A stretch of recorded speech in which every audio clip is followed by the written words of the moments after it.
I want to thank Sam. I want to thank the elders, the deacons. I want to thank Rachel for getting the word to me, allowed me to be here with you this morning to speak for you, to speak for God, hopefully, to share a word from the Lord with you this morning, particularly as it relates to your ministries, your deacons, their work, and your ministry fair that you're having today. It is a special day for this congregation, an annual event for the last, I don't know how many years, several that I know of.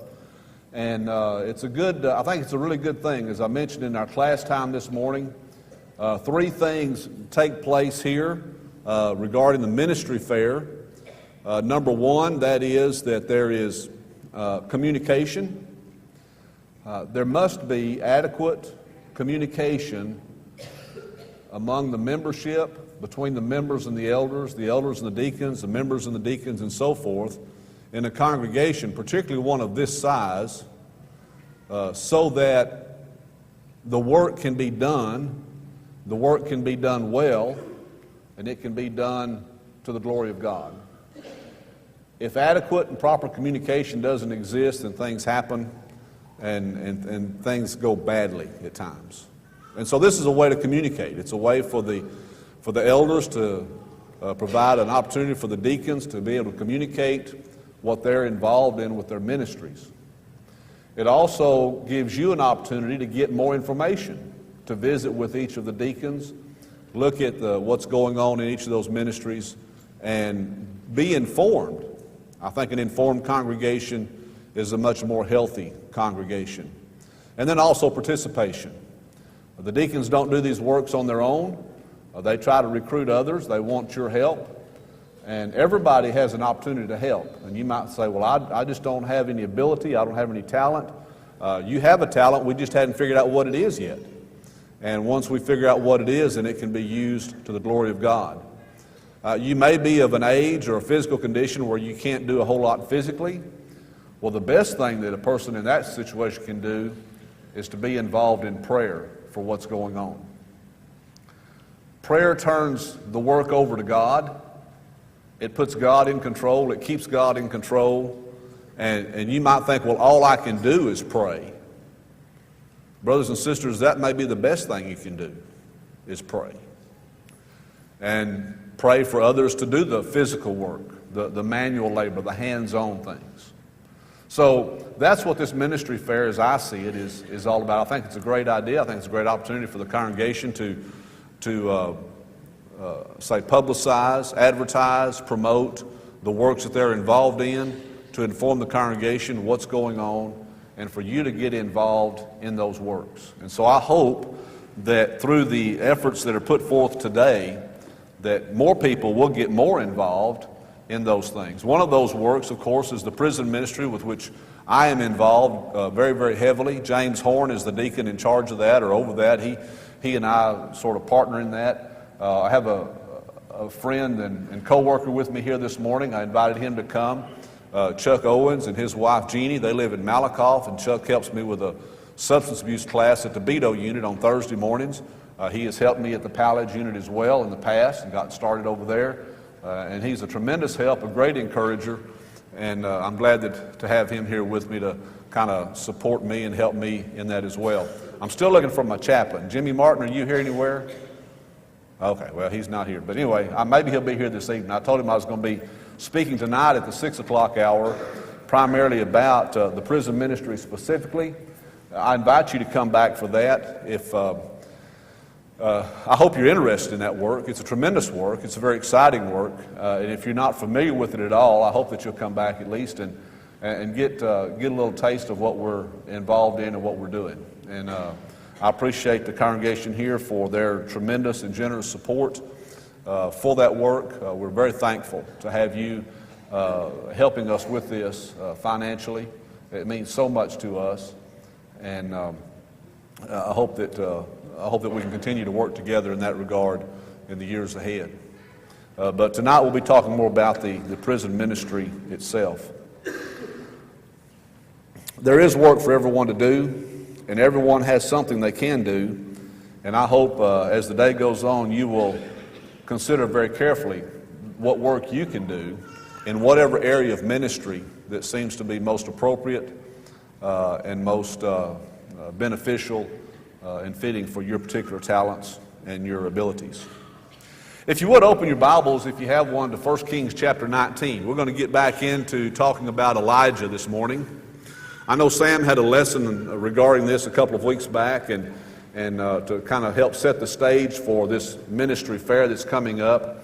And so I was asked to come back and to talk about that, and to talk specifically about Elijah's visit, his communication with God in the cave at Horeb.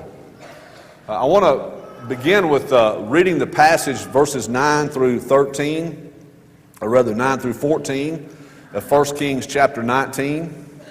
In case you're having trouble finding that, that's on page 376 in my Bible. I don't know if that'll help you any, but maybe it will.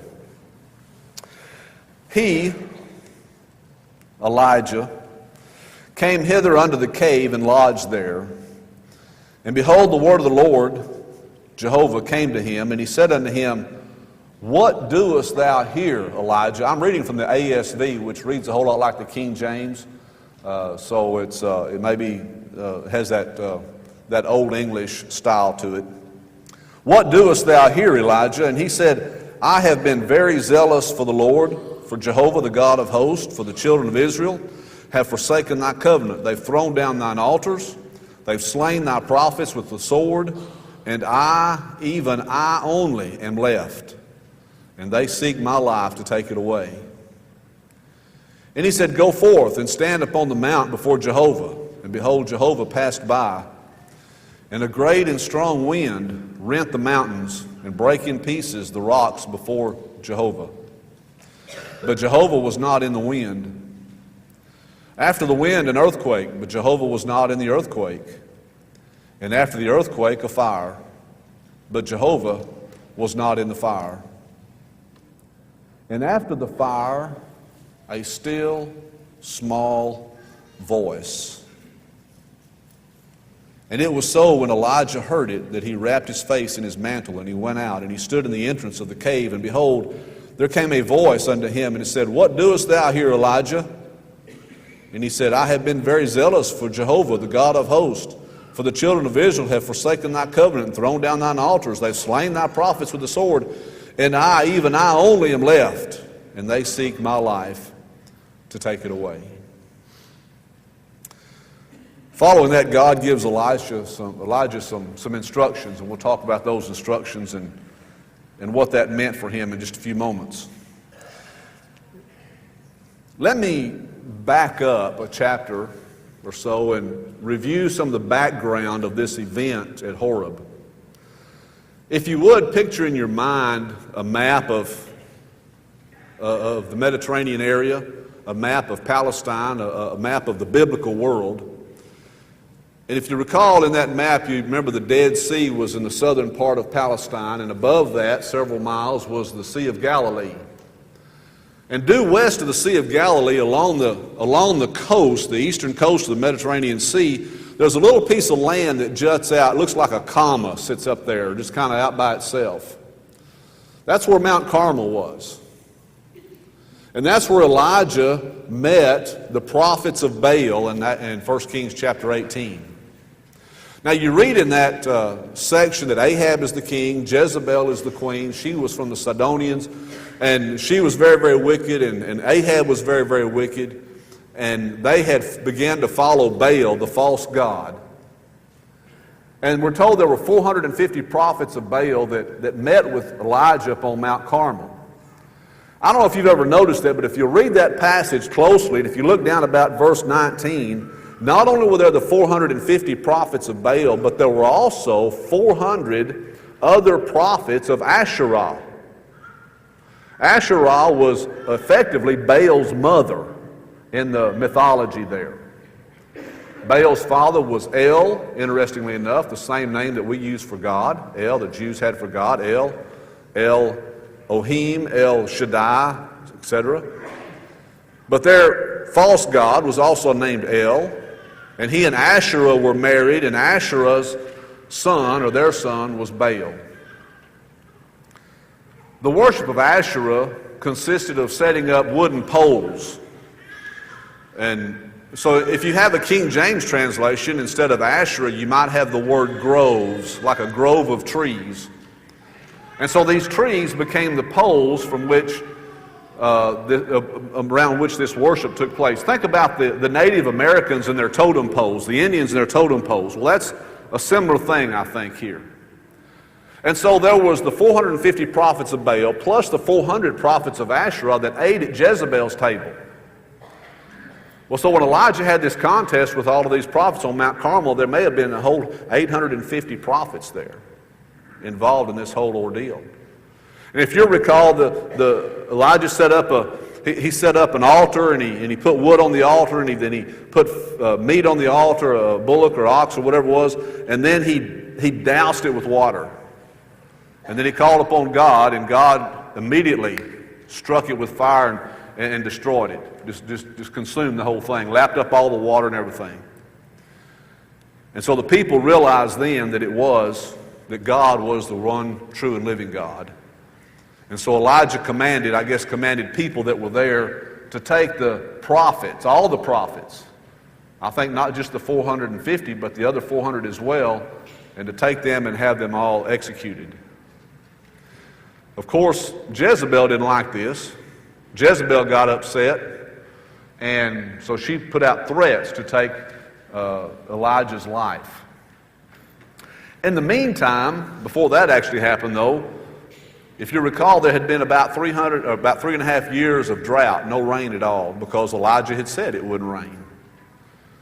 Now there's a cloud forming, and Elijah says it's fixing to rain. So he tells Ahab to hurry and run to Jezreel. Ahab had a palace in Jezreel. And if a big flood came, the valley of Ajalon might become so flooded they may not be able to get there. And so he hurriedly goes, and Elijah runs ahead of him, we're told. These great runners from that part of the country, they would run ahead of the kings, we're told. And so Elijah's running ahead of Ahab, and he actually beats Ahab to the entrance of Jezreel. About 17 miles he ran. A little shorter than a marathon runner would run today, but it's a long distance. At that point is when Jezebel then makes the threats against Elijah. Then Elijah flees from Jezreel to Beersheba, another 100 miles south. And it's at Beersheba where he sits down under the juniper tree and he wishes to die. But God causes him to go to sleep. And then God wakes him up and provides some food for him and tells him to get up and eat. And then he gets a good belly full, like we'll do this afternoon after church. We'll go eat and then we'll want a nap. So he takes another nap. He goes back to sleep. And then God wakes him up again, or an angel of the Lord wakes him up again, and he says, eat. He says, because the journey ahead of you is too great for you. You've got to have some more nourishment. So Elijah gets up and he eats. And then he travels from Beersheba to Horeb. 40 days and 40 nights he travels with that food that he has just taken. Mount Carmel, due west of the Sea of Galilee, to Horeb, Mount Sinai, at the end of the Sinai Peninsula, about 300 miles. So Elijah has been busy the last couple of months. He's been fighting the false prophets. He's been killing the false prophets. He's been threatened by the king and the queen. He has run for his life. He's run for whatever reason. He's gotten despondent. And now here he is at the cave, in this cave on Horeb, Mount Sinai. Is it any accident that he's there? I don't believe it is. And while he is there is where God speaks to him. And God spoke to Moses on this mountain in Exodus chapter 3. And then in Exodus chapter 20, God brought Moses and the Israelites to this mountain and gave them the 10 Commandments and the law of Moses. And I think for some reason God had this in mind when he sent Elijah to Mount Horeb, to remind him of some of the history, to remind him of these significant events, that God had a word for him, that God had a message for him, a significant message, and he's going to give it to him in this very significant place. And so while Elijah's in that cave, God speaks. What are you doing here, Elijah? What are you doing here? As we think about that question this morning, I want to notice how it applied to Elijah, but also I want us to be sure to make some personal application of how it can apply to us today. If we don't leave today with some personal message from God for each one of us, then our time here has been wasted. And so what does this question, what are you doing here, mean to us? And so we might rephrase that question, what am I doing here? What am I doing here? I don't know, I ask myself that question quite often. I'll be down there at the prison trying to talk to some guys, and they're kind of hard-headed and stubborn. They're not getting the point, and I say, what am I doing here? Why am I even down here? Or you might be asking yourself, what am I doing here this morning? And we'll pursue some areas like that. And I really want to change the question, and I really want to phrase it in a way that I think will maybe shock you a little bit and get a little bit more of your attention. What on earth are you doing here for heaven's sake?